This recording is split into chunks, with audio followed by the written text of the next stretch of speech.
Este programa es presentado por Banamex, Deloitte y el Tecnológico de Monterrey.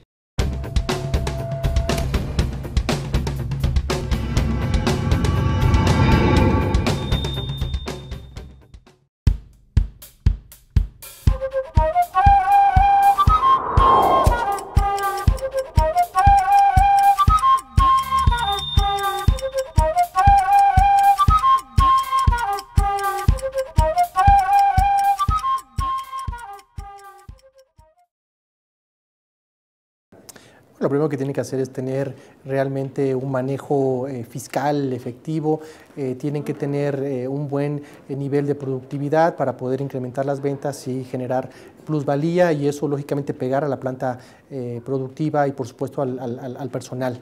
Si se mantienen estos tres elementos dentro de la ecuación, me parece que poco a poco las empresas podrán ir creciendo ordenadamente, y una vez que exista este crecimiento ordenado podrán pasar y entrar en la clasificación de medianas a grandes empresas.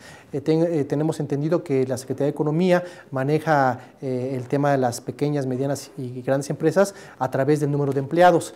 Cuando hablamos del número de empleados, también se tiene que tener claro que el nivel y el manejo del personal tiene que estar íntimamente relacionado con el tamaño económico de la empresa o el tamaño que tiene la empresa en el entorno o en la línea de negocios que está manejando. De lo contrario, no puedes crecer arbitrariamente o exponencialmente, porque esto traería como consecuencia un problema de nómina, y eso es algo fatal para las empresas.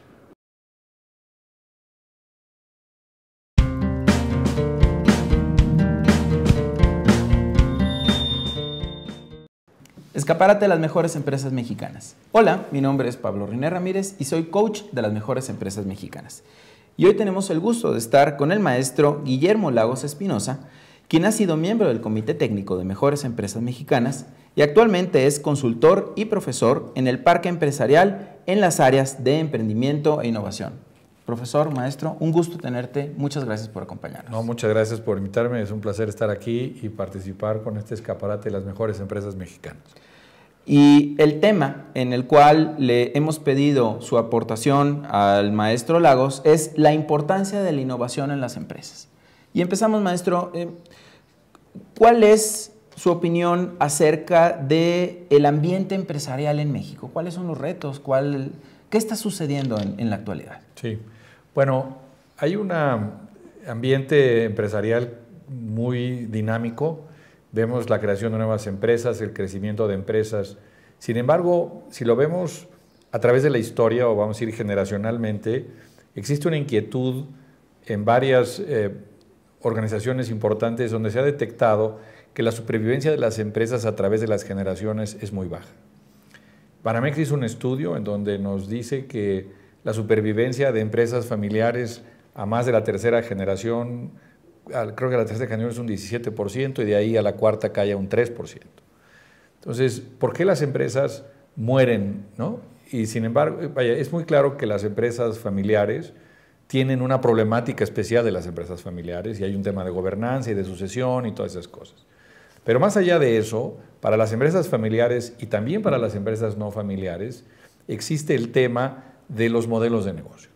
Si nos vamos hacia atrás, vamos a ver que la primera empresa corporativa existió alrededor del año 1600, donde tenemos la primera escritura constitutiva de una empresa holandesa, naviera, que se constituye como tal. O sea, que ya tenemos más de 400 años de experiencia empresarial. Y los modelos de negocio sobre los que estas empresas se predicaron son modelos que permanecieron en el tiempo muy estables, muy vigentes. Sin embargo, estamos viendo en el siglo XX y más aceleradamente ahora en principios del XXI, que los modelos de negocio, la vida de los modelos de negocio se está obsoleciendo con más rapidez. Y empresas que eran antes verdaderos gigantes y sinónimos de fuerza y estabilidad, ahora los vemos tirados y de rodillas. ¿Y qué es lo que ha pasado? ¿Qué es lo que ha hecho que estas empresas tan poderosas y tan exitosas de repente sucumban? Y yo creo que una de las cosas importantes aquí es la falta de innovación. Es cuando los líderes de la empresa consideran que pueden seguir vendiendo los mismos productos a los mismos clientes a través de los mismos canales al infinito. Eso no se va a dar, eso no se va a realizar. Entonces, todas las empresas sin importar si son medianas, grandes o enormes, tienen que entrar en un proceso de innovación. Tienen que buscar hacer las cosas diferentes y que tengan impacto. Tomando un comentario que hizo en la respuesta anterior, ¿cuáles son las causas de mortandad y de poco éxito que tienen las empresas en México y cómo pueden hacer frente a una situación como esta que le pregunto? Sí, primero vamos a pensar un poquito qué es la innovación y tal vez valdría la pena diferenciarla un poco de la invención, porque muchas veces la gente confunde una cosa con la otra. Y la invención es cuando tú creas algo que no existía antes, ¿no? Y la innovación es cuando tú haces algo diferente que tiene un impacto. Vamos a poner dos personajes. Si pensamos en Leonardo da Vinci y pensamos en Tomás Alva Edison, ¿no? Los dos fueron inventores, ¿sí? Pero de los dos nada más uno fue innovador. ¿Cuál crees que haya sido? Tomás Alva Edison. Evidentemente. ¿Por qué? Porque mientras que Leonardo da Vinci dejó cosas muy interesantes, por ejemplo, dejó un prototipo de un aparato que podría haber sido un helicóptero, nunca lo hizo. Entonces nunca hubo un impacto. En cambio, Tomás Alva Edison llevó sus inventos a la instrumentación, a la aplicación y tuvo un impacto sobre la vida de millones de personas. Pasaba de los bocetos al impacto. Entonces, para que haya innovación tiene que haber impacto, no solamente una innovación. Y esto es lo que nos hace o nos abre un campo de innovación enorme, porque quiere decir que no nada más podemos innovar en el sentido tecnológico, podemos innovar en procesos comerciales.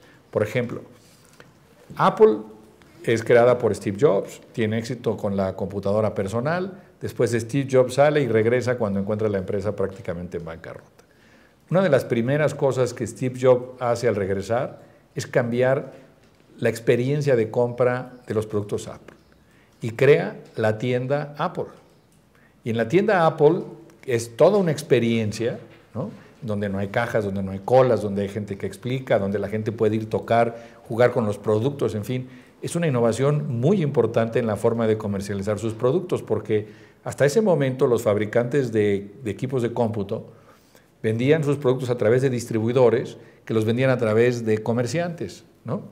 Y aquí quitamos al distribuidor, quitamos al comerciante y vamos directamente al consumidor, pero vamos directamente con puntos de venta diseñados por nosotros para que el comprador tenga el tipo de experiencia que nosotros queremos que tenga. Y te hace responsable de la experiencia completa del cliente. Y te hace responsable de la experiencia del cliente. Entonces, hay una innovación muy importante que no tiene que ver con la tecnología, sino en la forma de comercializar, ¿no?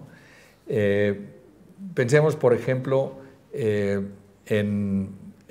siguiendo mismo Apple, cuando Apple introduce, sí trae productos innovadores como fueron el iPod, ¿no? Sin embargo, ya había productos de MP3, ¿no? Lo que hace el iPod verdaderamente innovador es que se junta la tecnología del aparato con el sacar la tienda de iTunes. Y la tienda de iTunes se vuelve una forma de innovadora de distribuir los productos de música.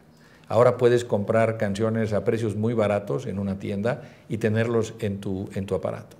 Entonces, ahí hay una innovación realmente muy importante. Entonces, ¿quién debe de innovar? Pues yo te diría que solamente aquellas empresas que quieran sobrevivir. Las que no, se van a morir. La obsolescencia de los productos va a estar ahí, ¿no? Entonces, tenemos que estar pensando siempre en innovación. Por ejemplo, otra empresa muy interesante para estudiar es el caso de Procter & Gamble. Procter & Gamble en el año 2000, por primera vez, falló un estimado de ganancias en un cuarto. Y bueno, eso podría pasarle a muchas empresas, pero no a Procter & Gamble. Como consecuencia de ese pequeño desviación de ganancias, el CEO y chairman de la empresa renunció. Y entró un hombre de apellido Lafley que revolucionó completamente Procter & Gamble. Y Lafley lo que dijo es, nosotros necesitamos innovar, pero necesitamos innovar viendo o tomando en cuenta el exterior, que es el cliente. Y entonces él dijo, vamos a ver al cliente como nuestro verdadero jefe. El jefe no soy yo, el jefe no es la asamblea de accionistas, no es el consejo de administración, no es tu jefe de lineal, tu jefe es el cliente. Y entonces, ¿qué crees? Pues tienes que salir de la oficina y convivir con tu cliente. y ver cómo está con él y ver cómo usa tu producto. Y él identifica dos momentos clave en la relación con un cliente. Cuando el cliente compra tu producto y cuando el cliente usa tu producto. Entonces, él manda a gente a observar tanto cómo es que la gente compra productos en las tiendas y después cómo usa los productos en las tiendas, ¿no? Y entonces hay gente que se va, por ejemplo, en Japón, cuando Tide quiso mejorar una serie de productos, gente que iba a casas de señoras a verlas cómo lavaban la ropa con el Tide y después ellos lavar la ropa para sentir lo mismo que estaba sintiendo su cliente. Y eso permitió grandes cambios y grandes innovaciones en los productos de Procter & Gamble. Otro ejemplo, por ejemplo, es una compañía de ropa en Estados Unidos que se quiso convertir en la Procter & Gamble de la industria de los jeans. Y entonces ellos querían conocer mejor a sus clientes que nadie más. Y en una de las expediciones que hicieron en una tienda departamental empezaron a observar a una mujer comprando jeans. Y luego empezó a ver que esta mujer iba de un rack de pantalones a otro y empezaba a agarrar y agarrar y agarrar pantalones en una cantidad que verdaderamente los dejó impresionados. Nadie entendía por qué esta mujer estaba tomando tantos pantalones, pero además no solamente estaba tomando muchos pantalones, sino de tallas diferentes. Entonces, a primera vista parecía que pues, a lo mejor era una persona que había perdido mucho peso y que ahora estaba un poco perdida en su talla. Sin embargo, platicando con ella, esta mujer les dijo que no, que lo que pasa es que las tallas que los pantalones reflejaban raramente reflejaban realmente la talla del pantalón. Entonces tenía ella que probarse muchos pantalones para ver cuál talla es la que realmente le quedaba, qué pantalón o qué corte de pantalón le iba a quedar. Entonces, ¿qué hizo? Esto hizo que la empresa se fuera y dijera, ok, tenemos que hacer un sistema de marcado de tallas diferente, tenemos que poner displays en las tiendas que ayuden a la gente a poder escoger los pantalones y creó un servicio en línea con una mujer muy famosa en el mundo de la moda que daba consejos y ayudaba a las mujeres a esconder el tipo de pantalón que mejor les iba a quedar. Bueno, parece muy sencillo, ¿no? El impacto en esta empresa fue un incremento de $100 millones en las ventas de jeans. Entonces, como ves, la innovación viene de muchas maneras y en muchas formas, pero si no innovamos, morimos, ¿no? Y volvemos al caso de Kodak, ¿no? Y el caso de Kodak ve venir la fotografía digital y cuando ven la fotografía digital ellos están en un momento extraordinario de sus ventas. Vendía entonces la empresa en productos de cámaras tradicionales $10,000 millones. ¿Y cómo rompes con eso, verdad? Y el año siguiente vendieron otra vez $10,000 millones. Y para cuando se dieron cuenta, pues cayeron 8% de las ventas, ¿no? Y esto era principios de los 2000, y para finales de la década vendían solamente $1,000 millones, ¿no? Entonces les fue el barco. Si pensamos, por ejemplo, en Blockbuster, otra compañía, ¿no? Vio venir a Netflix a millas, se reían de Netflix, les parecía que era un absurdo. Para el tiempo que ellos pudieron haber reaccionado ya era muy tarde.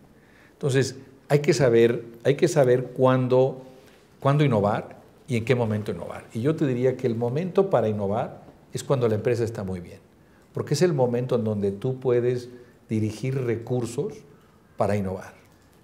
Y eso significa que tú tienes como empresario, como director de la empresa, que realmente poner gente que esté separada de la responsabilidad de la línea a crear modelos de innovación diferentes, porque probablemente esos modelos de innovación acaben por cambiar la empresa en una forma sustancial. Y si tú los metes a la línea, si los metes con la gente que manejan las diferentes divisiones o negocios de tu empresa, estas gentes, como tienen la responsabilidad de los resultados actuales, se van a preocupar por mejorar el modelo de negocios que tienen, pero nunca por cambiarlo. Y es importante cambiarlo. Entonces, yo te diría, necesitas tener actitudes mentales muy importantes, necesitas ser muy enfocado, necesitas entender que tu primer día probablemente sea equivocada y necesitas experimentar, necesitas ponerte a trabajar muchísimo, ¿no? Thomas Edison, que platicábamos hace un momento de él, decía, el genio es 1% de trabajo, de genio y 99% de sudor, ¿no? Entonces hay mucho trabajo, hay mucha disciplina. Y Langley le decía, la innovación es una disciplina que se puede administrar y que se puede manejar dentro de la empresa, pero hay que meter las disciplinas dentro de la empresa. Por ejemplo, si nosotros pensamos en cómo vamos a descubrir oportunidades para innovar, ¿dónde vamos a buscar esto? ¿Qué es lo que pasa? Entonces, primero, como te decía, vamos a empezar antes que sea necesario. Segundo, vamos a recordar siempre que el cliente es el jefe. Entonces, vamos a buscar una visión externa de las cosas. Quiere decir, me tengo que salir de mi oficina, tengo que ir a donde está mi cliente, donde vive, vivir con él, convivir con él y hacer y usar el producto con él. Después, necesitamos encontrar los trabajos que el cliente necesita que hagamos. Las empresas piensan que venden productos, pero realmente ningún cliente compra un producto. Los clientes buscan satisfacciones. Yo, si quiero colgar un cuadro, no quiero un taladro de 1/4 de pulgada. Lo que quiero es un hoyo en la pared de 1/4 de pulgada, ¿no? Es lo que me va a permitir colgar mi cuarto. Entonces, no necesito el taladro, que necesito el hoyo, y compro el taladro para que me haga el trabajo de hacerme el hoyo. Entonces, tengo que entender qué trabajos tiene mi cliente hoy en su vida cotidiana que no están bien resueltos. Y tengo que identificar esos trabajos, esas penas que no he podido resolver bien y entonces buscar las soluciones a esas penas. Pero tengo que empezar con el enfoque de quién es mi cliente y qué es lo que yo quiero hacer por ellos. Usted ha mencionado que el proceso de innovación es necesario que todas las empresas lo hagan si esperan competir en el mercado actual. Yo le quiero preguntar cómo entonces puede instituirse de manera permanente la innovación en las empresas. Bueno, primero tiene que venir una decisión clara y concisa de la alta dirección de la empresa de apoyar la innovación. Y segundo, yo te diría que es muy importante separar la innovación de la línea normal, del modelo de negocios actual. Porque si no, el magneto, el imán del core, ¿no? del ciclo actual, va a acabar por absorber. Y lo único que vas a hacer van a ser mejoras a los productos existentes, pero no vas a poder tener una innovación disruptiva, por así decirlo. Entonces, hay que separar a esta gente. Segundo, tienes que pensar cómo vas a motivar. Y tienes que motivar la conducta innovadora. Entonces, quiere decir que tienes que buscar más compensar las conductas innovadoras que los resultados innovadores. Porque evidentemente cuando tú estás innovando, vas a entrar en un proceso de ensayo y error, ¿no? Tú vas a salir y vas a tener una idea y tu idea probablemente va a ser equivocada. Pero no importa porque tú la estás poniendo frente a los clientes y estás recibiendo una retroalimentación y eso te permite ir haciendo pequeños cambios rápidos, sencillos, hasta que llegues a encontrar en dónde tienes un punto de tracción, en dónde realmente estás haciendo una conexión con el cliente. Pero si tú simplemente te vas por los resultados inmediatos, entonces estos pequeños fracasos te vas a tender por desincentivar la innovación. Entonces esa no es la forma, ¿no? La forma es tener actitud mental, como te decía yo hace un rato, estar muy enfocado. La gente que está innovando tiene que estar enfocada en esto. Muchas veces vemos que las empresas innovadoras tienen el pecado de la lujuria, por así decirlo, y es que hay muchos objetos brillantes que les llaman la atención, ¿no? Y tú tienes que, decíamos, es una disciplina y es manejable. Entonces tenemos que estar muy enfocados en qué proyectos de innovación vamos a tomar y dedicarnos a ellos y meternos a ellos, ¿no? Reconocer que vamos a tener que hacer mucho pivoteo, mucho cambio, mucho ajuste, pero que está bien, eso es parte del proceso, es parte de ir encontrando la solución correcta, porque la solución va a venir del cliente hacia afuera, no de nosotros hacia el cliente. Y necesitamos sacarlos de este core business y poner a hacer mucho trabajo. Y hay que incentivar muchas cosas. Y por ejemplo, mira, regresamos a los ejemplos. Yo te hablo de empresas muy exitosas que vemos ahorita. Facebook. Si yo te dijera ahorita, a ver, olvídate de Mark Zuckerberg y que la creó en un dormitorio y tal y cual.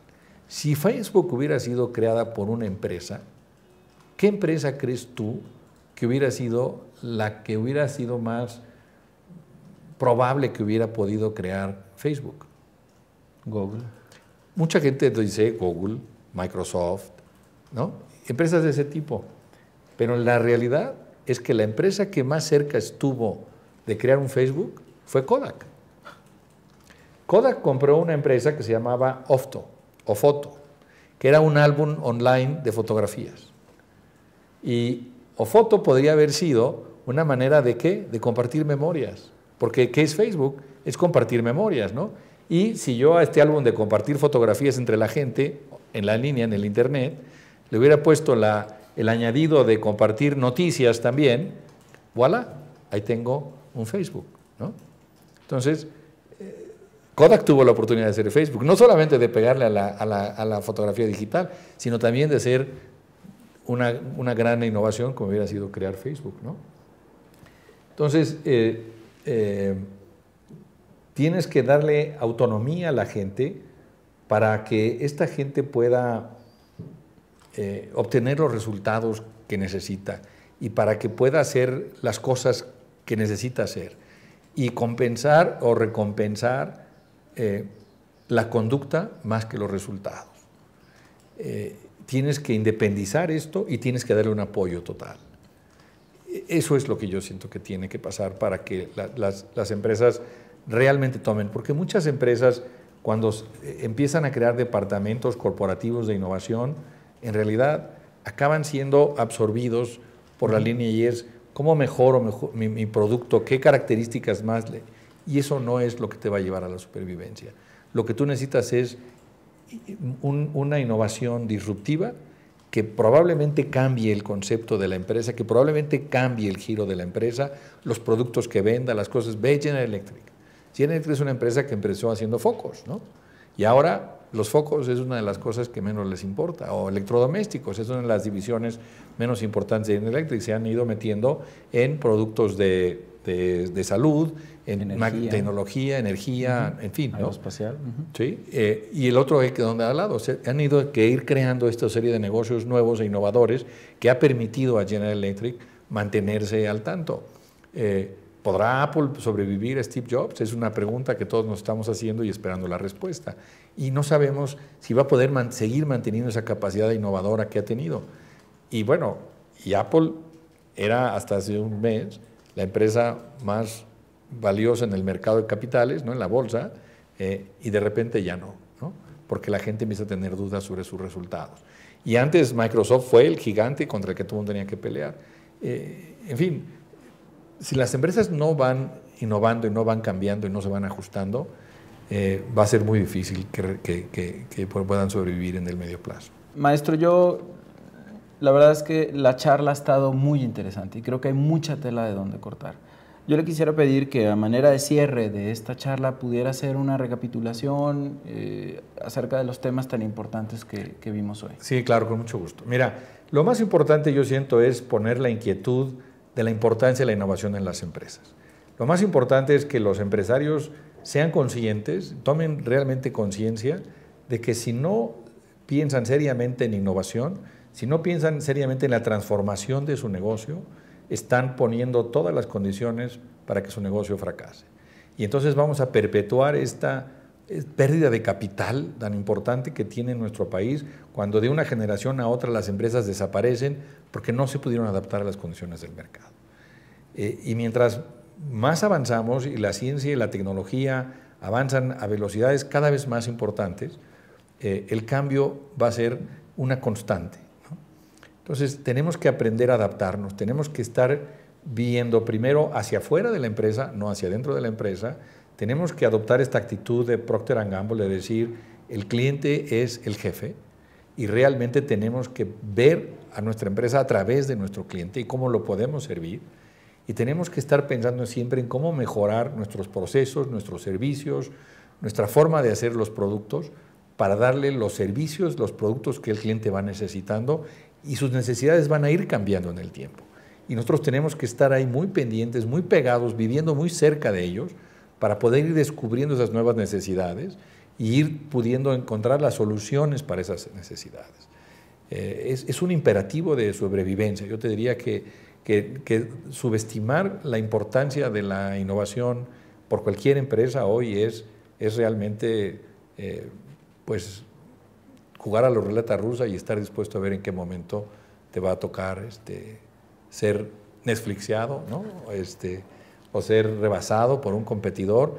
Muchas empresas pueden hacer las cosas, toda su labor perfectamente bien, y de repente salir de alguna parte algún competidor disruptivo y acabar con su negocio.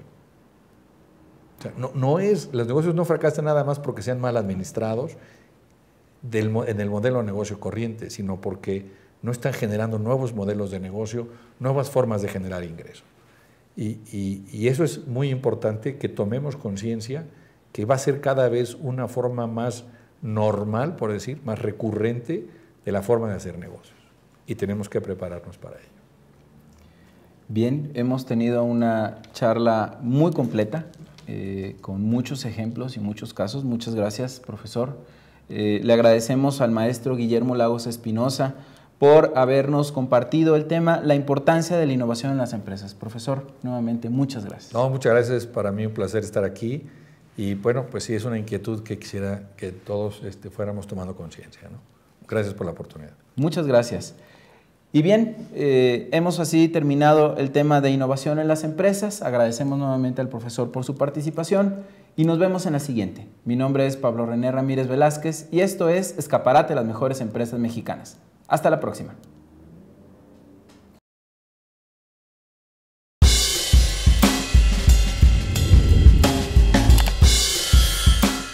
Esta semana en Link Empresarial te traemos una conferencia más de TED Talks. En esta ocasión, Don Tapscott enumera los 4 principios básicos que demuestran cómo este mundo abierto puede ser un lugar mucho mejor. Openness. It's a word that denotes opportunity and possibilities. Open-ended, open hearth, open source, open door policy, open bar. And everywhere, the world is opening up, and it's a good thing. Why is this happening? A technology revolution is opening the world. Yesterday's internet was a platform for the presentation of content. The internet of today is a platform for computation. The internet is becoming a giant global computer, and every time you go on it, you upload a video, you do a Google search, you remix something, you're programming this big global computer that we all share. Humanity is building a machine, and this enables us to collaborate in new ways. Collaboration can occur on an astronomical basis. Now, a new generation is opening up the world as well. I started studying kids about 15 years ago, so actually 20 years ago now, and I noticed how my own children were effortlessly able to use all this sophisticated technology. And at first I thought, my children are prodigies. But then I noticed all their friends were like them, so that was a bad theory.